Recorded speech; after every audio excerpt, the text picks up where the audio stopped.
Muito boa tarde a todos. Bem-vindos. Penso que estamos. Boa tarde a todos. Vamos dar início a uma conversa sobre o empoderamento de cada um na gestão da sua saúde.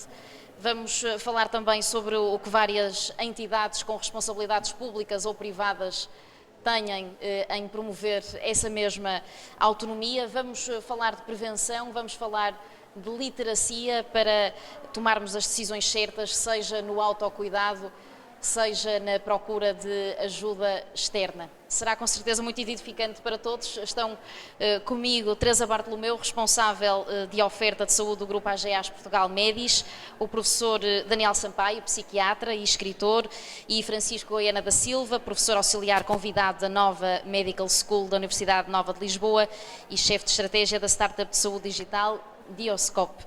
Aproveito para dizer a todos que no final teremos um espaço para fazerem perguntas diretamente aos oradores. Boa tarde aos três, bem-vindos, obrigada por estarem aqui presentes. Vou começar por si, professor Daniel Sampaio. Estima-se que 40% dos casos de cancro são evitáveis, ou seja, por estarem relacionados com hábitos de vida não saudáveis. Gostava de lhe perguntar como é que isso pode ser alterado. Quem tem responsabilidade em promover uma consciencialização disto mesmo, num país ainda por cima envelhecido? Em primeiro lugar a família e depois a escola. Nós vamos sempre parar à família e à escola. São as entidades que estão próximas das crianças e dos jovens e que têm um papel muito importante em tudo que seja prevenção e alteração do comportamento.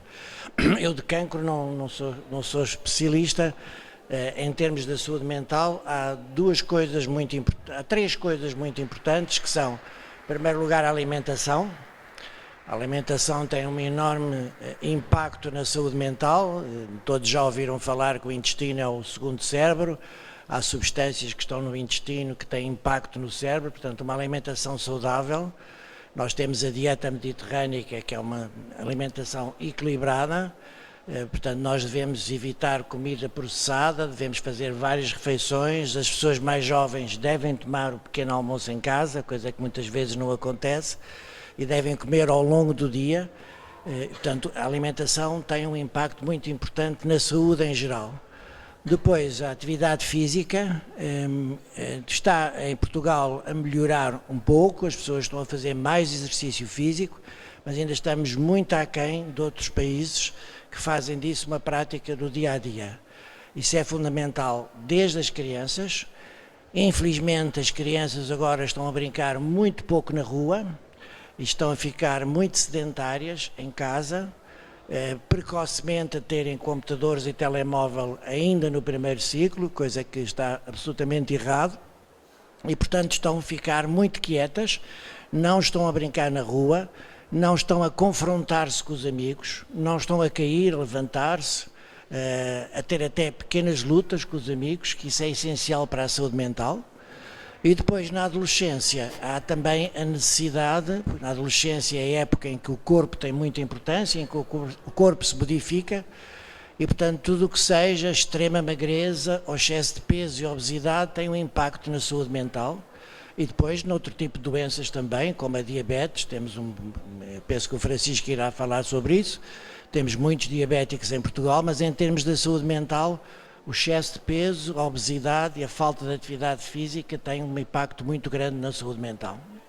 Falou nos telemóveis e a plateia jovem, com certeza que podem até estar a enfrentar essa dúvida de qual é a idade certa para dar um telemóvel a um filho. Disse que no primeiro ciclo é errado. Tenho uma idade concreta para aconselhar?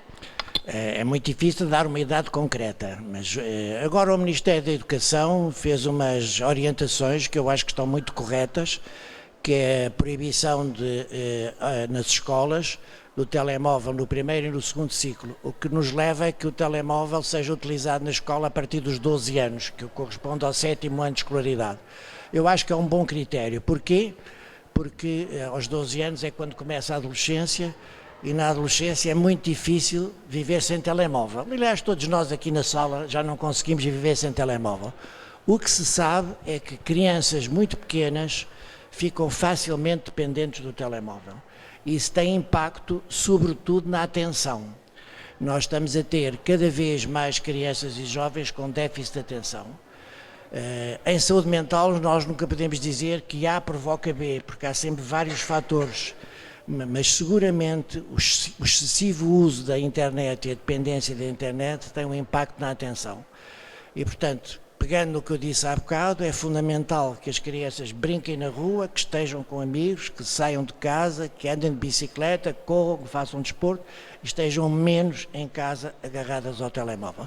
Proibir nunca é muito bom sistema, porque está provado que os pais que proíbem muitas coisas não têm grande êxito, temos que utilizar um método persuasivo e, portanto, o que é fundamental é que depois, a partir dos 12 anos, a escola regulamente o uso de telemóveis. Isso é muito interessante, eu não quero ocupar muito tempo, mas isso é muito interessante porque cada professor faz de uma maneira diferente. Isso é que não pode ser, quer dizer, a escola deve ter uma política concreta em relação aos telemóveis. Por exemplo, todos os professores pediriam aos alunos para deixarem o telemóvel à entrada da sala de aula e depois, em alguns casos, até poder utilizar o telemóvel. Por exemplo, os professores de História e Geografia utilizam o telemóvel na sala de aula. Não há problema nenhum. O que não se pode é ter uma plateia de adolescentes com o telemóvel em cima da mesa, porque isso é um foco de distração. E para já é isto. Muito bem.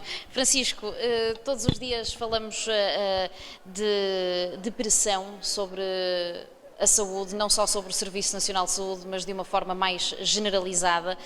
Como é que se capacita as pessoas a tomarem boas decisões no seu dia-a-dia, não só para um ganho individual, sobretudo para um ganho individual, mas não só para um ganho comunitário, para não sobrecarregar o serviço que é para todos? Obrigado, Nelma. Boa tarde a todos. Então, eu acho que para ajudar, vou aqui contextualizar um bocadinho. Há 45 anos atrás, eu acho que hoje é dia 15, ou não, amanhã é 15. Amanhã o Serviço Nacional de Saúde faz 45 anos, que é uma data marcante. E há vários estudos e a evidência mostra que nestes 45 anos houve conquistas muito importantes. Nós reduzimos, por exemplo, a taxa de mortalidade infantil, também através do acesso a cuidados de saúde materno-infantil mais diferenciados, isso é inquestionável, que foi esse o resultado. E também começamos a viver mais, a esperança média de vida aumentou brutalmente. Hoje em dia, os portugueses vivem em média mais do que os seus pares dos outros países, muitas vezes os países mais ricos da OCDE. Isto é muito interessante. Qual é que é a questão aqui? É que nós vivemos mais, mas depois dos 65 anos nós vivemos mais doentes. Os anos que nós vivemos a mais são anos com menos qualidade de vida. Ou seja, vivemos mais, mas vivemos mais doentes.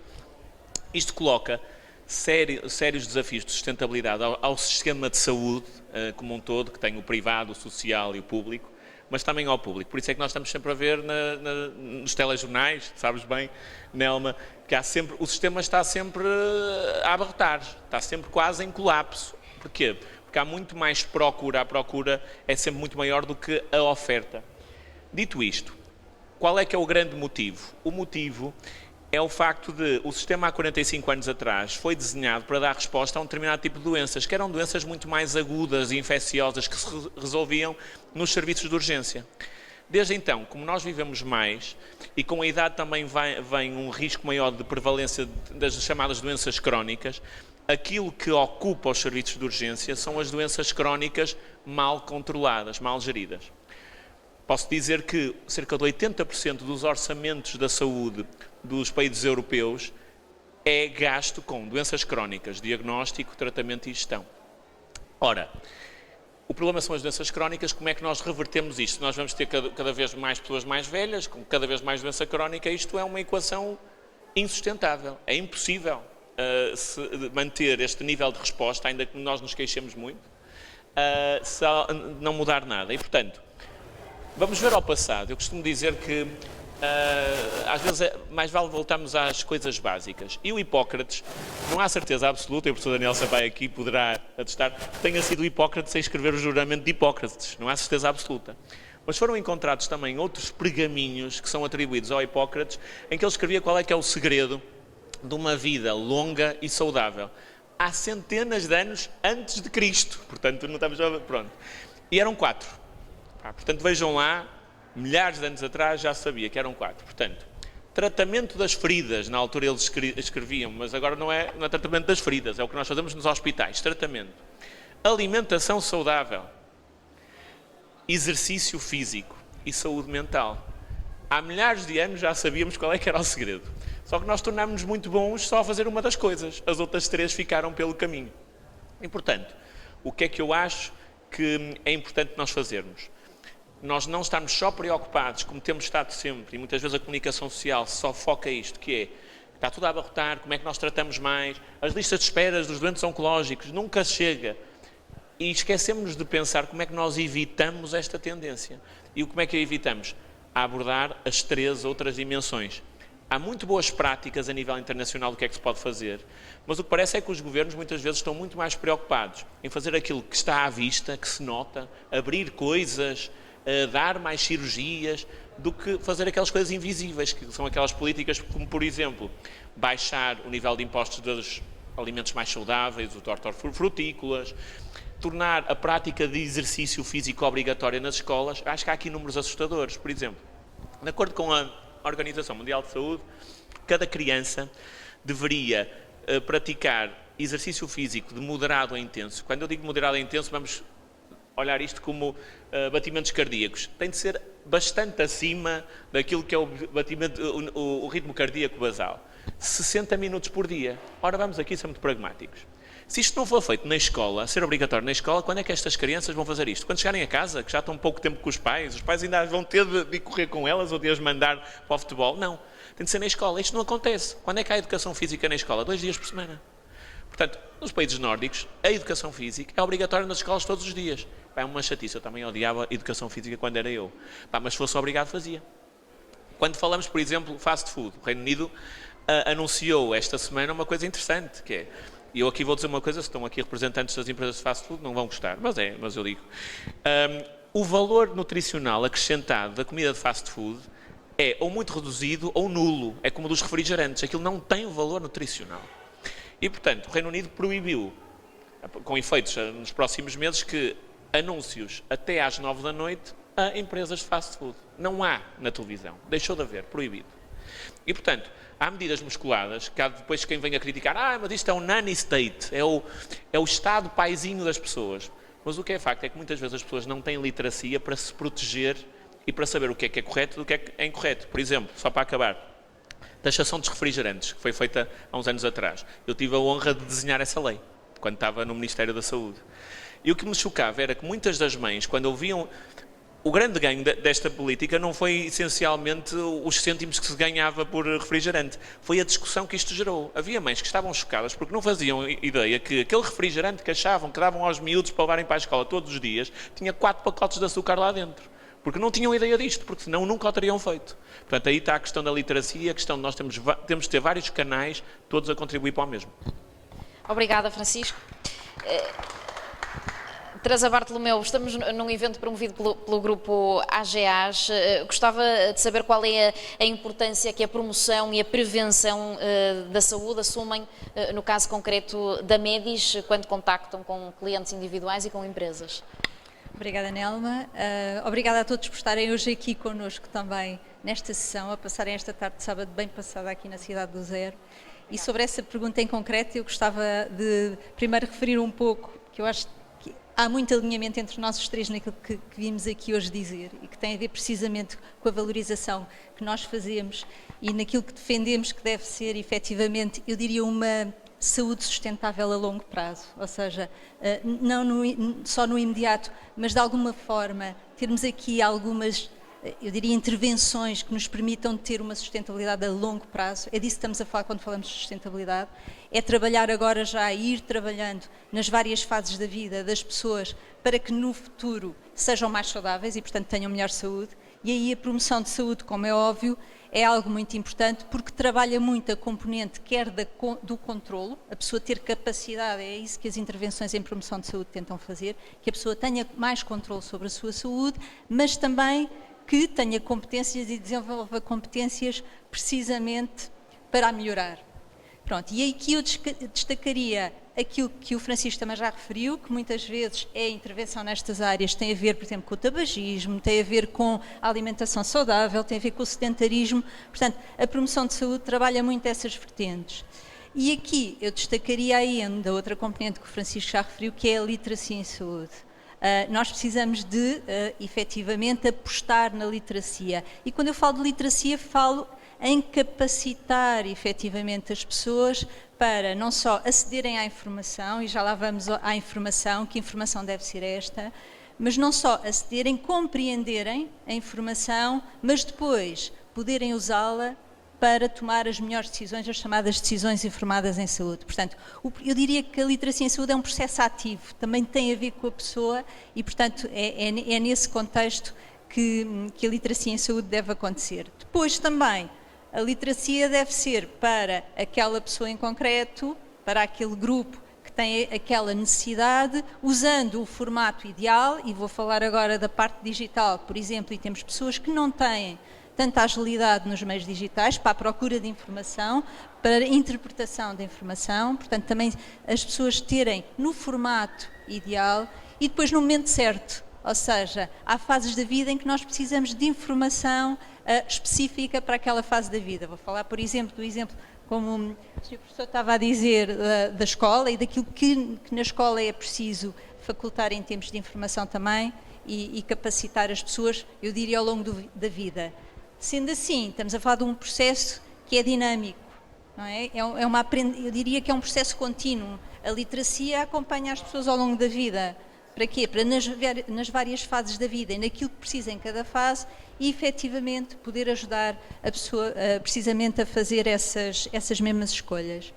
Por outro lado, temos aqui alguns perigos.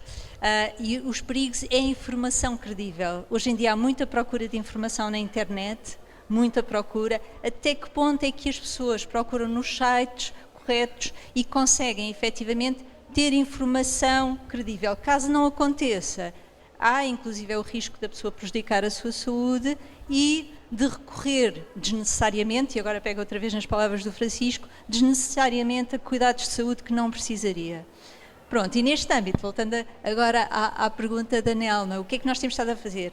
Temos estado a trabalhar nestas componentes, promoção de saúde, sobretudo literacia em saúde também, e temos neste momento já mais de 900 recursos disponíveis, mais no nosso site, é verdade, mas que são desenvolvidos com profissionais de saúde. Portanto, apostamos muito nos formatos onde as pessoas estão. Hoje em dia temos muitas pessoas, por exemplo, que ouvem podcasts, portanto, nós desenvolvemos o podcast Faz Bem à Saúde, precisamente e com profissionais, volto a dizer, para capacitar as pessoas com a informação que precisam efetivamente. Sem dúvida. Daniel Sampaio, professor, vamos olhar para...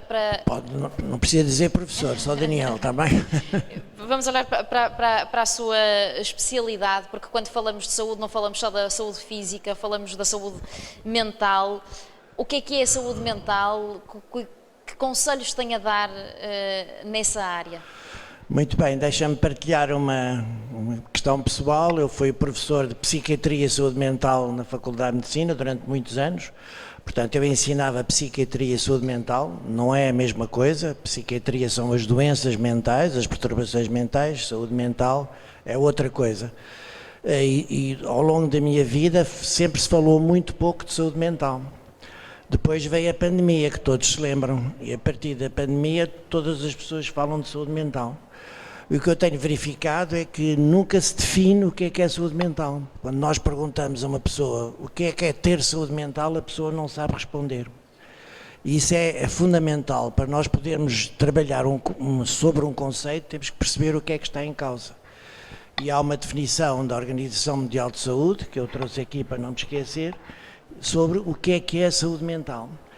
Em primeiro lugar, é um estado de bem-estar subjetivo. É quando nós acordamos e dizemos assim, sinto-me bem, sinal que a nossa saúde mental está bem, porque senão o cérebro imediatamente emite substâncias que nos fazem sentir mal. Portanto, quando nós acordamos, ou quando estamos a meio da tarde, eu hoje sinto-me bem, hoje é o meu dia, ou pelo contrário, quando nós dizemos, hoje não é nada o meu dia, não me sinto nada bem, isto é um sinal de alarme, porque isso tem a ver com a nossa biologia.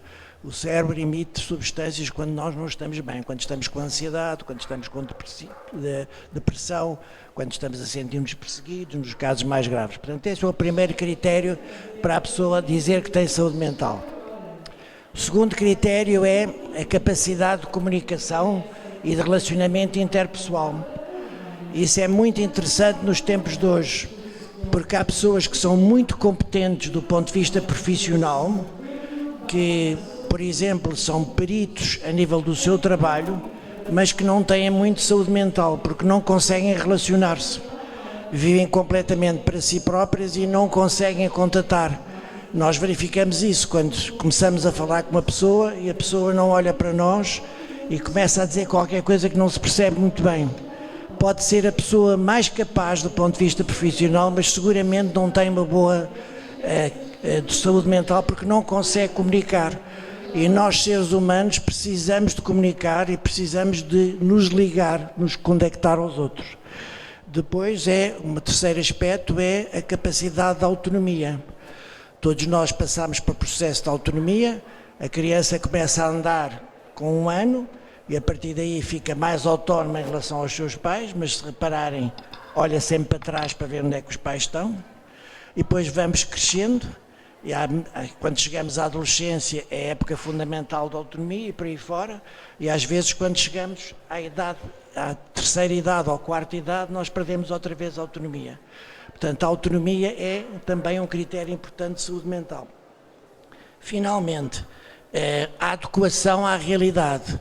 Alguns doentes mentais graves não percebem a realidade como as outras pessoas percebem. Por exemplo, os doentes psicóticos com esquizofrenia, as pessoas com perturbação bipolar grave, têm uma visão do mundo diferente.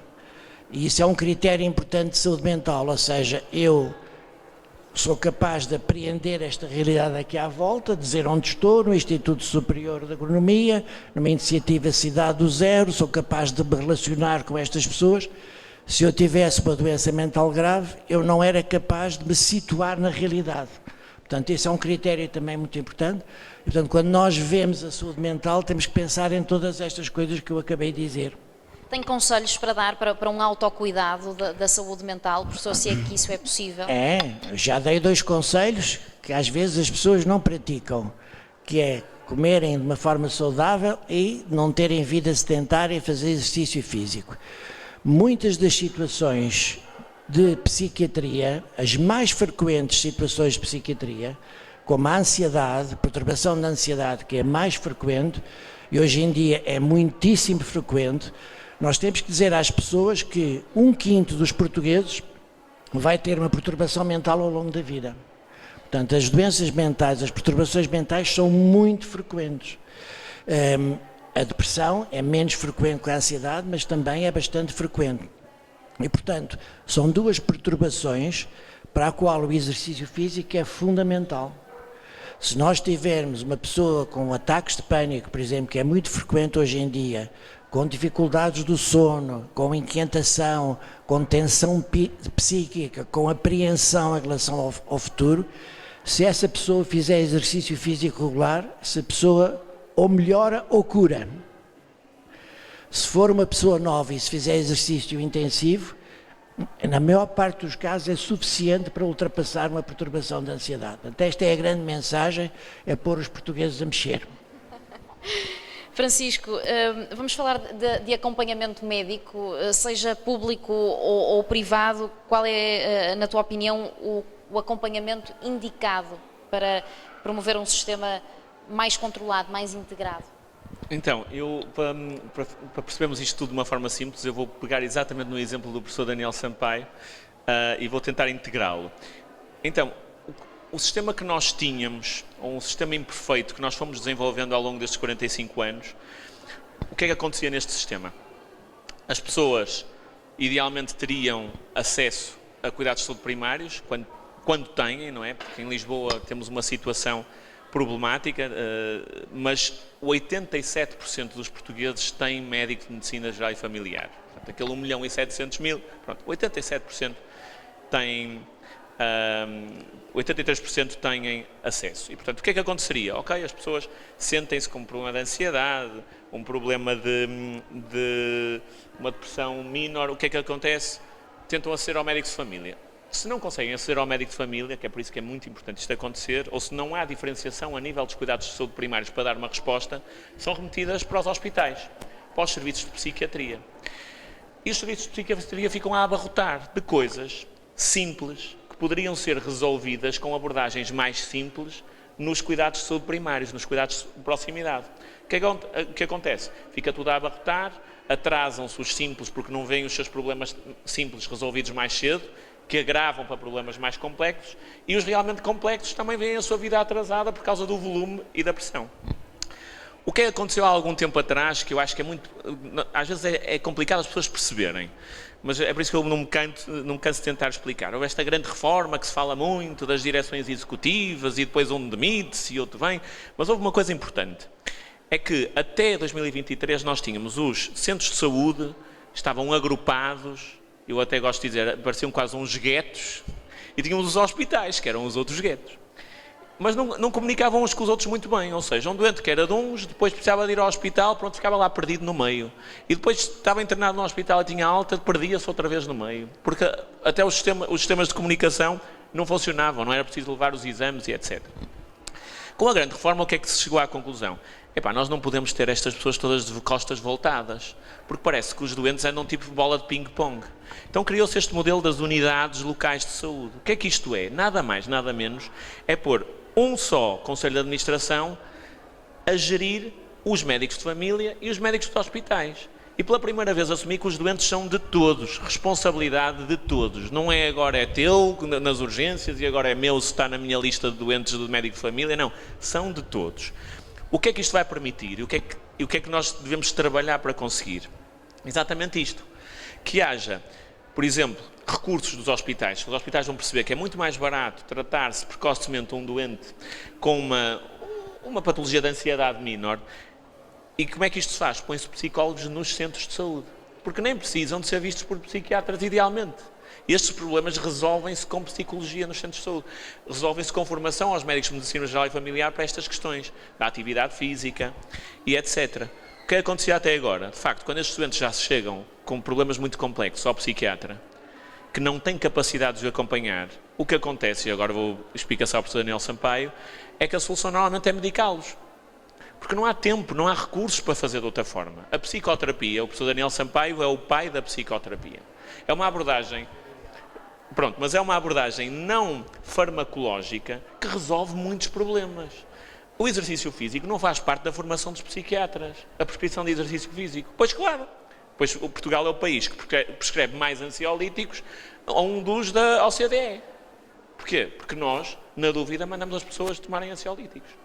Tem de haver primeiras linhas e, portanto, esta nova forma de organização, idealmente, vai alocar dinheiro para prevenção. E acho que nos aproximamos aqui do mindset que as seguradoras já têm há muito tempo, porque o SNS é uma grande seguradora em conceito, que é nós todos contribuímos para um bolo de dinheiro para prestar cuidados às pessoas. Só que até agora nós só estávamos preocupados naquilo que produzíamos. Quantas cirurgias, quantos é que nós tratamos? E com esta forma de organização agora nós temos de estar mais preocupados. Quantos é que nós vamos evitar que precisem de ir ao hospital com cuidados menos diferenciados? Portanto, isto usando este exemplo do professor Daniel Sampaio. Dito isto, é um modelo imperfeito, não há modelos perfeitos. Acho é que nós temos de ter uma responsabilidade enquanto país de, primeiro, se temos uma visão e uma reforma, vamos dar-lhe algum tempo para ver se ela resulta, porque senão estamos todos, damos um passo para trás, depois vem outro que é um passo para a frente, depois vem outro que é 2 para trás, e depois nunca saímos do lugar, não é? Além disso, o que é que eu gostaria? De ter um Ministério da Saúde que, mais preocupado do que gerir os hospitais, porque isso deve ser feito por gestores e não por políticos, estivesse preocupado em investir nestas políticas de fundo de prevenção, porque isso é que vai preparar a sustentabilidade do país para daqui a uns anos. E aí beneficia o Serviço Nacional de Saúde, beneficiam as seguradoras, beneficiam os hospitais privados, e é fácil. Não são medidas complicadas. Vou dar outro exemplo de uma medida que eu fui adjunto do professor Fernando Araújo quando ele era secretário de Estado. Não interessa de que governo era, porque depois a coisa não varia muito. E houve uma medida que ninguém se deu por ela, mas teve um impacto brutal na vida das pessoas, que era o tamanho dos pacotes de açúcar que eram oferecidos com o café. Eu não sei, houve um dia, e eu tive muitas discussões com produtores de açúcar e refinadores de açúcar que diziam que os funcionários iam todos para a rua porque eles iam pôr menos açúcar, as pessoas iam consumir menos. Mas o que é facto é que houve um dia marcado no tempo, que foi em 2018, os pacotes deixaram de ter 8 ou 6 gramas, passaram a ter 4 gramas. E as pessoas, muitas delas não se aperceberam, porque eram aquelas, eu deito o pacote inteiro. E passado um mês habituaram-se a que o sabor normal do café fosse menos doce. São medidas que aí é que eu gostava de ver o Estado preocupado. E são medidas fáceis. Gostava de ouvir o professor Daniel Sampaio, já vem aí, Teresa, precisamente sobre isto.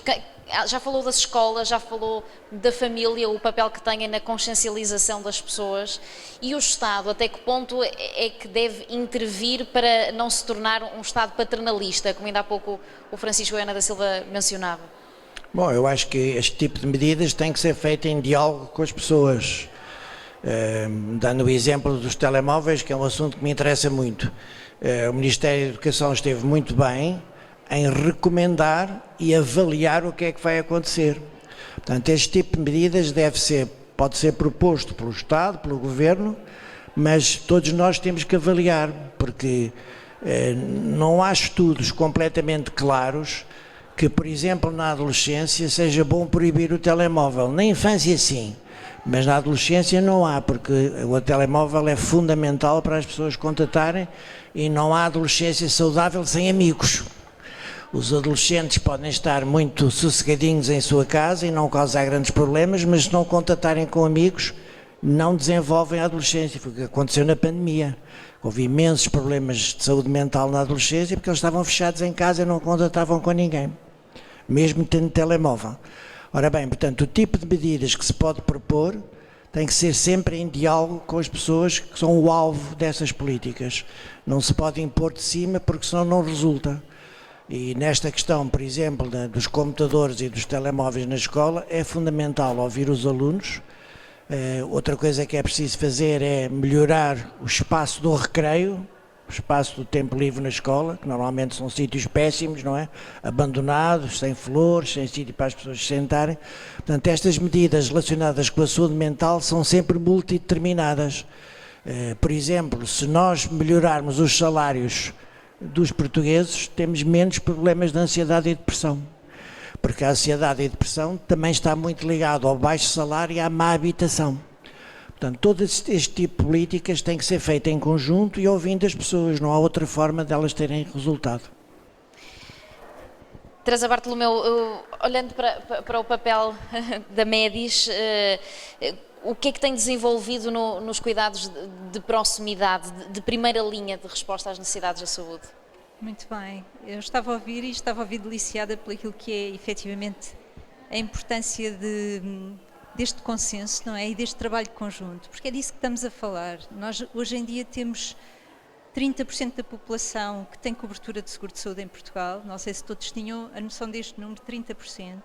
São muitas pessoas e são muitas pessoas que confiam parte da sua saúde em complementariedade ao financiamento das seguradoras. Isto significa que nós vamos ter que trabalhar em conjunto, não é os seguros de um lado, não é o público do outro. Nós vamos ter que ter consenso nestas práticas, nós vamos ter que favorecer o acesso, e quando falamos de proximidade é disso que eu estou a falar também, é de efetivamente as pessoas apostarem na vigilância de saúde e terem um médico que as vai acompanhando ao longo da vida e que vai detectando e que vai aconselhando aquilo que é necessário em cada fase da vida também, e portanto ter aqui serviços que de alguma forma estejam mais próximos das pessoas.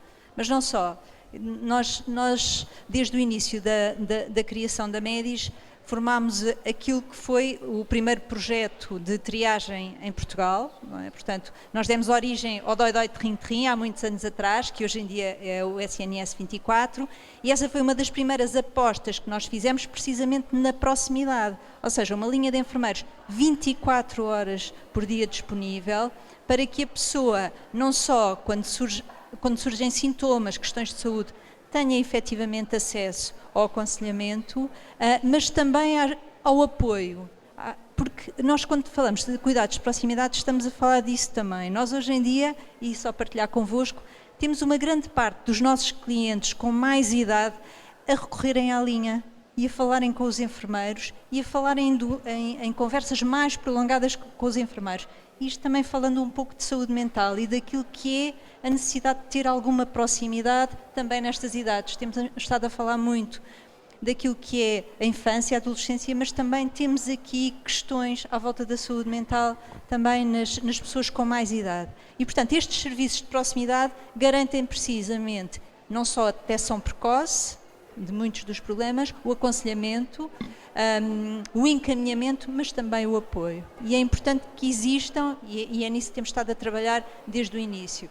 Ultimamente, pegando também nas palavras do Francisco, apostámos num serviço que nós também consideramos de proximidade, mas que evita muita sobrecarga, e temos estado a ter essa experiência dos serviços, por exemplo, de urgência. Estamos a falar na possibilidade da telemedicina, ou seja, de nós termos médicos também que, à distância de uma chamada telefónica, possam fazer uma triagem rápida do problema que a pessoa tem e possam fazer esse encaminhamento de forma precoce.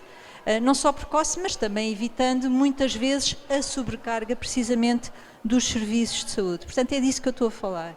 Se olharmos como um todo, as peças não estão soltas, as peças têm que encaixar, têm que funcionar em uníssono, na prevenção, que já falámos, na promoção de saúde, na literacia, mas também nestes serviços de proximidade. Tem que haver alguma integração para que efetivamente funcione da melhor forma e a pessoa sinta que há efetivamente um acompanhamento global e sustentável, volto a dizer, que é isso que nos traz aqui hoje, da saúde.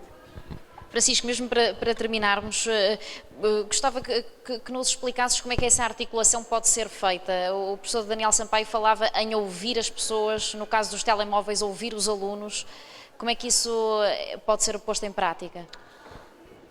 Antes de mais, eu quando passei pela direção executiva, agora já não estou lá, havia uma coisa que eu acho que ficava muito óbvia. As pessoas que estão fechadas nos gabinetes, ou muitas vezes os administradores que estão lá e que ficam com aquelas folhas de Excel e de quantas ressonâncias e quantas consultas e quantas cirurgias é que se fazem, às vezes há uma coisa que se esquecem nas reuniões, que é dizer assim, mas afinal, o que é que as pessoas preferem? Eu lembro perfeitamente de um exemplo, que foi uma grande inovação o ano passado e felizmente este ano já não é tanto a inovação, já não se discute tanto, foi passar a vacinação sazonal para as farmácias.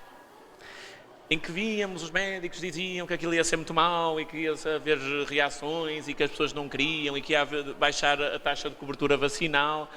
E eu muitas vezes ia a Santir-se, como dizíamos, à casa dos meus pais e gostava de perguntar aos meus pais e à dona Conceição que trabalha lá em casa, mas o que é que vocês acham disto?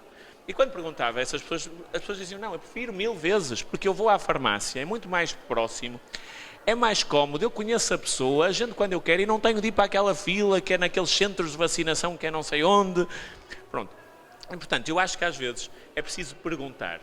Eu lembro quando trabalhei na SONAI, eu também fui durante algum tempo trabalhador na SONAI e faziam-se muitos focus groups e fazíamos estudos de marketing para saber como é que ia resultar melhor uma política ou outra. É uma cultura que eu acho que falta muito no sistema de saúde e mais ainda no público, provavelmente no privado não falta tanto, que é querer saber o que é que as pessoas querem. E, portanto, isto é uma coisa que eu acho que é preciso. Como é que se faz isto neste momento, que é articular as pessoas em nome de políticas mais abrangentes? Eu tenho outro bom exemplo. Há uns anos atrás, em 2017, nós andávamos nestas guerras das taxações dos refrigerantes e dos pacotes de açúcar e etc. E mesmo dentro do próprio governo, não remavam todos para o mesmo lado. Porque nós tínhamos o Ministério da Saúde que dizíamos, nós não queremos que ninguém beba refrigerantes. Mas depois, os representantes de uma grande empresa de refrigerantes, não vou dizer o meu nome, saíam da porta do Ministério da Saúde e batiam à porta do Ministério da Economia, logo a seguir. E o Ministério da Economia dizer assim, esqueçam lá isso, que a gente quer é que vocês vendam e que criem empregos. E, portanto, nós tivemos de fazer uma coisa, que eu estive envolvido nisto, foi sentar os ministérios todos à mesa, ainda nem estamos a falar da população, para concordarem naquilo que são as prioridades do país. E lembro-me que andei quase, na altura, à batatada com o representante do Ministério da Agricultura, por causa da rotulagem do Nutri-Score, que eu achava que devia ser obrigatório todos os alimentos terem lá uma indicação do que é mais saudável do que o do lado. Mas havia ministérios que achavam que não, porque isso ia prejudicar alguns alimentos tradicionais portugueses.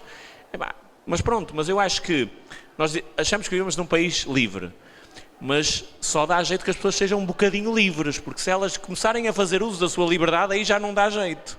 E muitas vezes o que falta para nós sermos realmente livres e tomarmos decisões mais saudáveis é que essa informação seja descomplicada e tornada acessível. Porque, dando aqui o exemplo dos rótulos, os alimentos têm todos rótulos atrás. Só que nem eu os percebo. Eu sou médico e muitas vezes vou lá ver. Primeiro, uma pessoa de idade nem os consegue ler, porque não tem dimensão. E perceber aquilo. Hidratos de carbono, dos quais açúcares, e os que não... Mas então são açúcares ou são hidratos de carbono? Por exemplo, estas coisas, estas perguntas. E portanto há uma coisa que ajuda as pessoas a comparar. E portanto, o que é que nós vimos? Vários artigos publicados, e só para terminar. A utilização de um mecanismo de interpretação nutricional, por exemplo, que eu defendo é o Nutri-Score, que já há alguns alimentos que usam, ajuda as pessoas, e isto foi feito com milhares de pessoas testadas, a fazerem decisões mais saudáveis. Porquê é que nós ainda não temos isto? Porque depois há interesses que vêm por trás. É por isso que eu acho. Temos de ouvir as pessoas, mas temos de ter alguém que tecnicamente, e ouvidos os técnicos e os profissionais, faça frente aos interesses só dos grandes grupos privados. Porque esses interesses são sempre vender, vender e vender. E depois a saúde, que paga o SNS ou que paguem as seguradoras. Muito bem, muito obrigada aos três. Vamos abrir espaço para perguntas do público. Aos nossos oradores, não sei quem é que quer começar.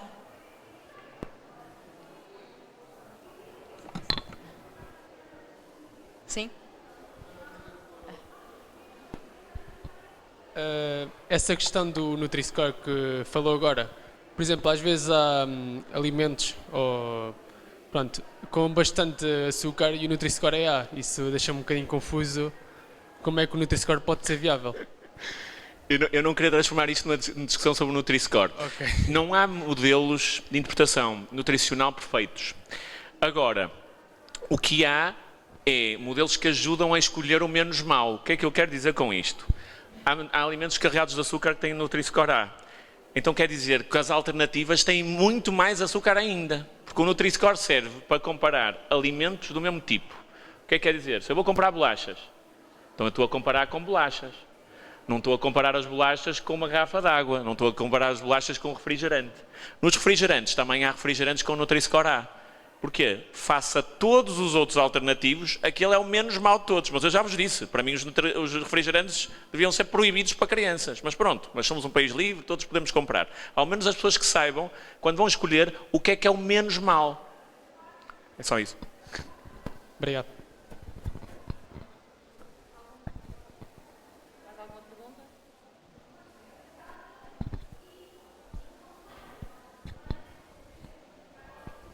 Das duas, uma, ou perceberam tudo ou não perceberam nada.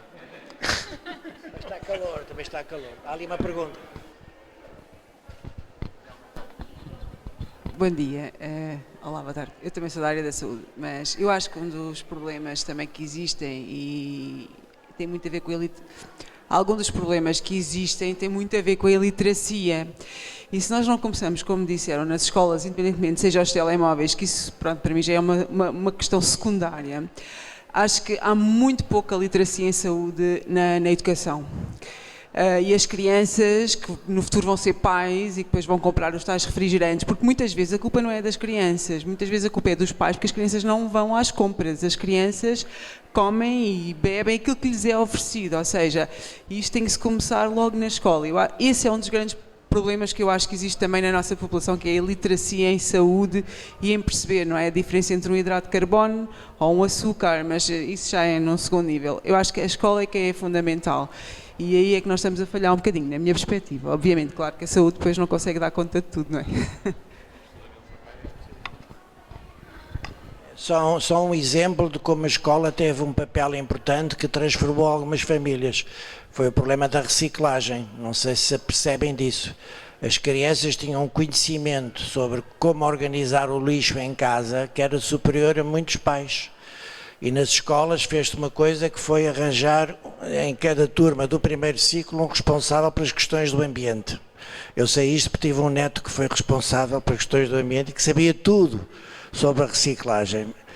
E, portanto, isso é transformador. Foi uma medida que foi tomada na escola e que transformou a família.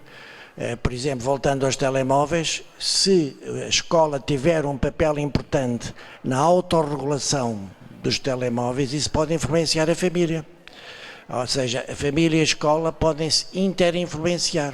Agora é preciso começar por algum lado. Só acrescentar aqui uma coisa nos telemóveis que eu também acho interessante, que dar aqui a perspectiva da responsabilidade do Estado nisto. O Estado normalmente anda sempre atrás das tendências e as empresas normalmente andam sempre a tentar contornar a legislação. E, portanto, a tendência no Reino Unido, como dizíamos há bocadinho, já era de evitar que haja anúncios dirigidos aos mais jovens e de fast food e etc. Mas nós temos que também inovar. Por exemplo, hoje em dia os mais jovens já não veem televisão. Portanto, é por isso que eu acho que nós andamos sempre a correr atrás do prejuízo. Vêm muito mais plataformas, YouTube... E além disso, já há formas mais inovadoras de influenciar os mais novos. Muitas vezes até são os TikTokers e são os YouTubers. E aí é que eu acho que o Estado tem de estar sempre muito alerta para como é que vai abordar esse tipo de situações. Isso é super complexo. Então, se um TikToker, só por beber um refrigerante e dizer que bebe aquilo, tem mais impacto nos mais jovens do que 20 anúncios de televisão, então estamos a tirar as nossas balas no sentido errado, não é? E portanto eu acho que há muito trabalho aqui a fazer para deixarmos de andar a correr atrás do prejuízo e para tentarmos antecipar estas tendências. Eu tenho uma pergunta. É o seguinte, eu também sou profissional de saúde e deparo-me muitas vezes com o problema de tentar fazer com que os meus utentes vejam que é necessário, que é essencial mesmo para a saúde deles, que eles pratiquem exercício. Mas mesmo dando vários exemplos, as pessoas preferem, saem do trabalho, eu quero é ficar no sofá, ver Netflix e pouco mais.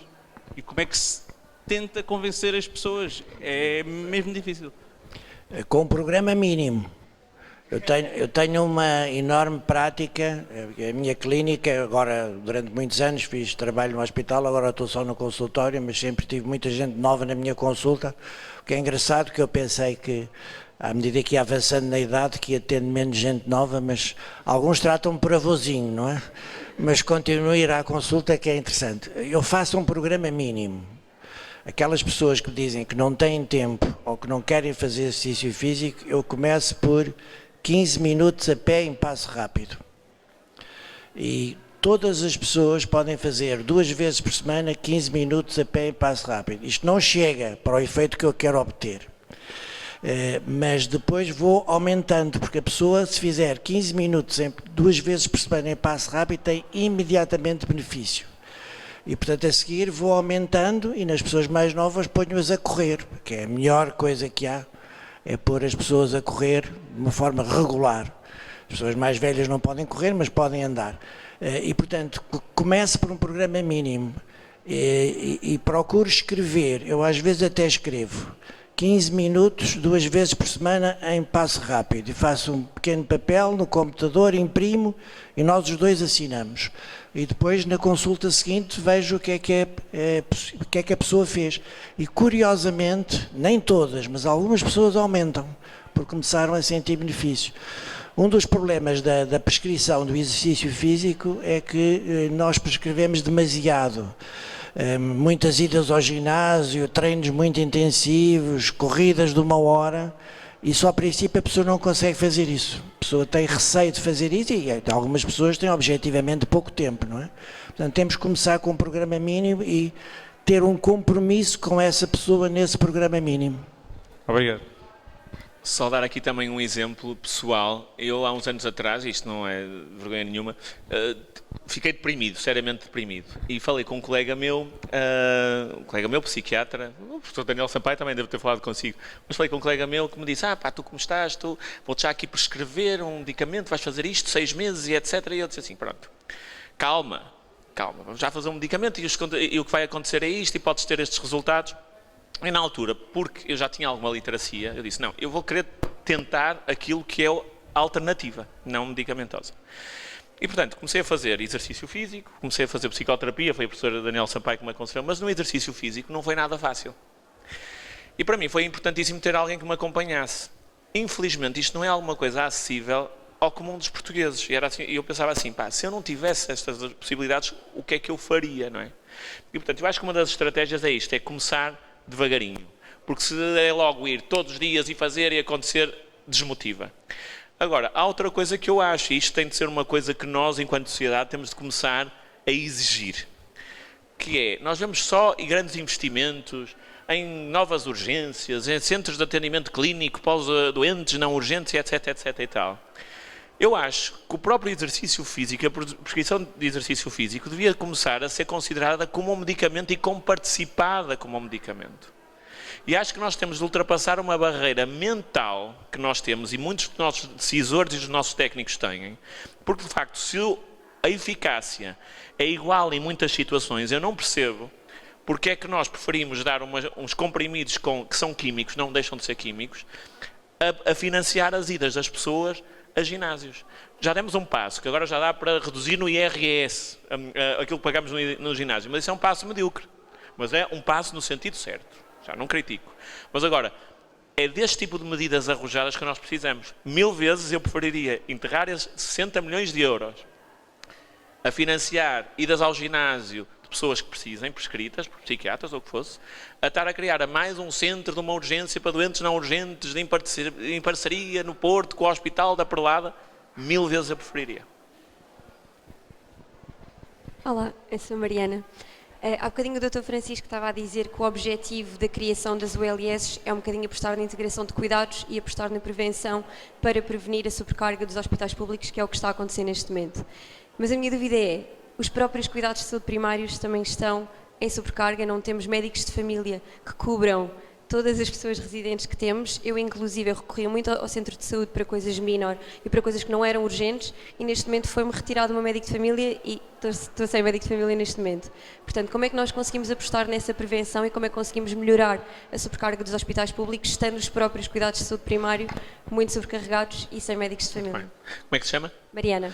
Pronto, Mariana, eu vou-lhe confessar uma coisa, que agora houve esta política da limpeza das listas dos médicos de família e eu até fui... Houve um colega meu que me disse, eu já deixei de ter médico de família porque eu não ia lá há 5 anos. Eu até fui ver aflitos e ainda tinha eu médico de família. Por acaso ainda tenho. E portanto, mas agora, tirando este comentário à parte, eu acho que não há soluções milagrosas. Há caminhos que se fazem no sentido certo. E portanto, de facto, nós ainda não temos médicos de família para toda a gente. Além de não termos médicos de família para toda a gente, os hospitais não comunicam com os centros de saúde.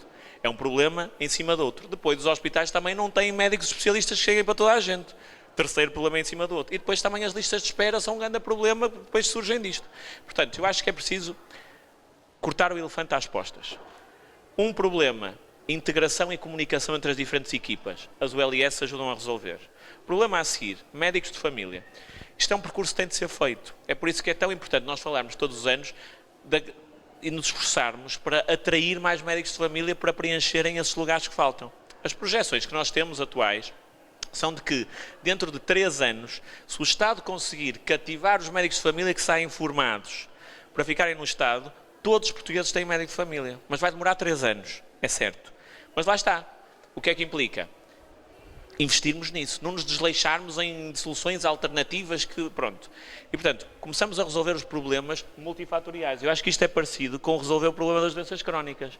Não há só uma medida, as ULS não vão mudar nada, porque as ULS são uma medida quase administrativa, é juntar-nos todos que tenham um só chefe. Falta o resto todo. Portanto, o que é que eu acredito? Em que o país e o sistema de saúde, melhor do que o de hoje, constrói-se aos bocadinhos, com medidas no sentido certo. Aquilo que eu acho que não ajuda nada é estamos sempre a mudar o norte. É que agora o norte é do ULS e vamos capacitar e vamos ter médicos de família. Mas agora vem outro, agora não é o ULS. Vamos desfazer as ULS e vamos fazer centros de saúde que agora já não são públicos, são privados e não se sabe bem. É uma confusão.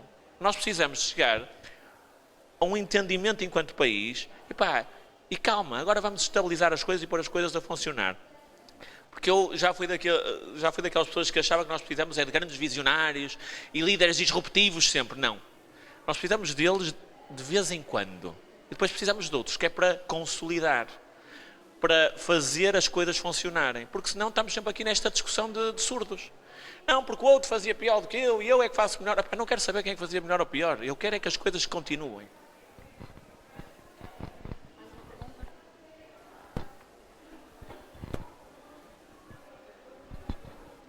Só para colocar aqui uma questão, a questão do público e do privado, porque o tema é uma saúde mais sustentável. E um dos problemas que nós já temos mais ou menos no público é a questão da duplicação de exames, que custam dinheiro ao Estado, que fazem com que as pessoas levem mais radiações, por exemplo, não é? Que recorram mais repetidamente aos cuidados. Como é que agora, com esta questão da evolução dos privados, que estão aí pronto para ficar, não é? Daqui a uns anos, se calhar, pode haver uma mudança de paradigma na minha visão, mas como é que nós podemos integrar? Porque agora há muita informação que fica perdida, que as pessoas fazem no privado e depois o público não tem acesso. Como é que isto se faz numa união de uma saúde mais sustentável? Qual é a vossa opinião de ambos? Vamos lá ver. Sim, porque neste momento não existe integração efetivamente, não é? Isto tem a ver com a integração de bases de dados público-privado. É um caminho que tem havido, e o Francisco vai partilhar também isso provavelmente, tem havido muitas discussões à volta do tema, mas não são só as discussões, há também que haver processo, portanto eu diria que não é um processo fácil por causa disso, só por causa disso ter um processo para isso não é fácil. Agora, tem sido discutido largamente, até porque nós temos hoje em dia uma realidade de pessoas que já se tratam em parte no público e em parte no privado. Além de que muitas vezes pessoas que são tratadas praticamente só no privado, em qualquer situação podem ter que recorrer a uma urgência, nem que seja por terem um acidente. E não há histórico da sua evolução de saúde do lado do público. Sim, é uma exigência, não existe, volto a dizer, tem a ver também com uma questão de processo, mas se calhar passava aqui a palavra ao Francisco. Muito rapidamente, mais uma vez, pequenos passos no sentido certo. Há alguns anos, mesmo dentro do público, entre diferentes hospitais, isso acontecia. Hoje em dia ainda acontece em determinadas situações, mas eu estando num hospital A, já consigo aceder aos dados clínicos do doente no hospital B. Isto não existia há 10 anos atrás, e há 5 em poucos. Portanto, deu-se um passo no sentido certo. Agora, esta questão de dualidade público-privado toca numa coisa que para mim me é muito sensível, que é, nós enchemos a boca a dizer que os doentes é que são os donos dos seus dados e temos de os proteger porque podem querer usar os dados dele e etc.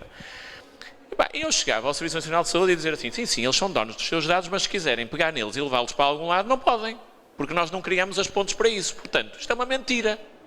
Os doentes, neste momento, na prática, não são donos dos seus dados. Portanto, o que é que foi feito? Também ainda foi com o antigo diretor executivo da direção executiva. Eu estive muito envolvido nesse processo. Foi pela primeira vez, foi dado um passo, eu acho que foi histórico, de chamar os grandes grupos hospitalares privados e dizerem, bem, nós vamos ter de integrar os sistemas de informação. Anteriormente, ninguém queria fazer isto porque isto também era uma forma do público ter sempre ali algum poder acrescido. Porque não partilhava a informação, portanto eles na dúvida têm de vir ao público.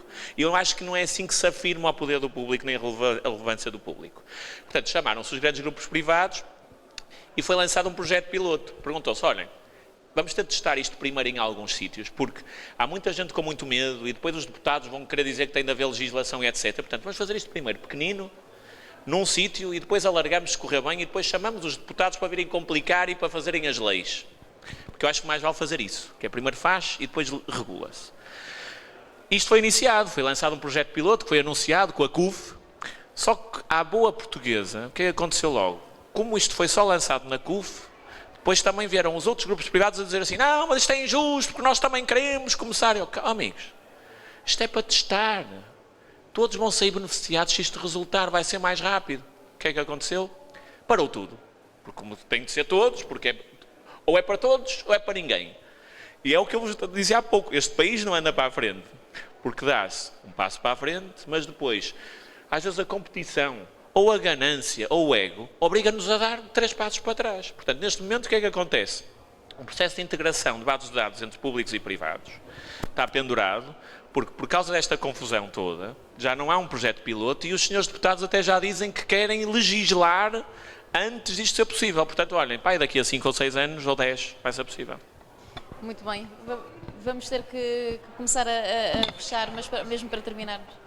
Há países que já têm isso funcionado de forma muito fácil. Existe uma plataforma em que o doente tem toda a sua informação pública e privada e o doente é que dá o acesso ao médico, ao profissional. Por exemplo, nos Estados Unidos eles têm isso. Eles abrem o processo deles. Mas isso implica integração de sistemas de saúde, de bases de dados muito complexas. E implica investimento de muito dinheiro. Implica. Mas pronto, mas isso depois podemos falar, mas isto para vos dizer, precisamos é de começar só a andar para a frente e não andar para a frente e para trás, e para a frente e para trás. Pronto, é só isto.